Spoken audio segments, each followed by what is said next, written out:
Hey everyone, last week we got a new inflation reading that delivered a bit of a mixed message. If you look at the headline CPI number on a year-over-year basis, it went down 30 basis points to 3.1%, which is where it was last November. If you look at core CPI inflation on a year-over-year basis, it was flat at 3.9%. But the metric that's grabbing Wall Street's attention is the 40 basis point month-over-month increase in core CPI inflation, the largest month-over-month increase since April of 2023. And that reading caused Wall Street to reshuffle the bets on what the Federal Reserve will do with rates this year. But what's this really mean for commercial real estate investors? I mean, it's generating a lot of noise. But at the end of the day, how much does it really matter to commercial real estate? When you boil it down, that 40 basis point month-over-month movement of some archaic inflation metric just isn't that important. That measurement really only matters in respect to its effect on the Federal Reserve's rate decisions over the next 10 months. And that only matters if the Fed moves rates materially. What's the threshold of rate movement that would actually change the calculus on commercial real estate investing? Of course, I understand that an eighth of a point can materially affect whether a deal is net positive or net negative. But at the end of the day, investors need to focus on developing an effective investment strategy for 2024 and beyond. And in all honesty, a marginal change in interest rates shouldn't be the principal driver of that strategy.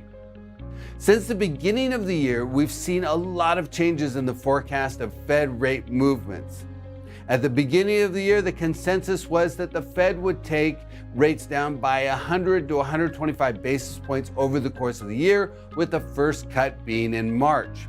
At this point, Wall Street has pretty much taken a March rate cut off the table, and there's no clear-cut consensus on whether we'll see a rate cut in May or June. But looking a bit further ahead, to the end of the year, FedWatch predicts a 10% likelihood rates will be down by 50 basis points or less. There's a 23% probability rates will go down by 75 basis points, a 34% likelihood rates will go down by 100 basis points, a 24% chance rates will be lowered by 125 basis points, and an 8% probability they'll go down by more than 125 basis points. So, what can investors do with that info? Here's how I think about it. Assuming there aren't any giant curveballs, the Fed will probably start reducing rates in May or June. But they'll likely slow play the rate cuts. They'll be cautious. So after the first rate cut, the second will likely be a couple months after that. And a third cut would likely be a couple months after the second. The Fed might slip in one or two more rate reductions depending on what happens with the economy, or if there's a major change in the outlook, or there's some black swan event.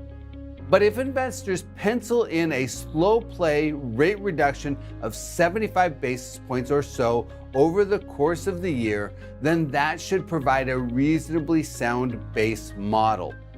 Basically, that's a good trend. A heck of a lot better than trying to make deals work in a rising interest rate climate. At least we don't have the wind in our face. So what do you do with this? First, I'd suggest every investor review their portfolio. See if there are any assets that won't deliver the targeted returns. Then get an opinion of value on those assets to determine whether it makes sense to sell them and redeploy the capital. As for acquisitions, I still look at 2024 as a roll-up-the-sleeves kind of year. I wouldn't be betting on a rising tide to deliver my target yields. Yes, there could be some lift, especially when you look at the 2 to 5 year horizon.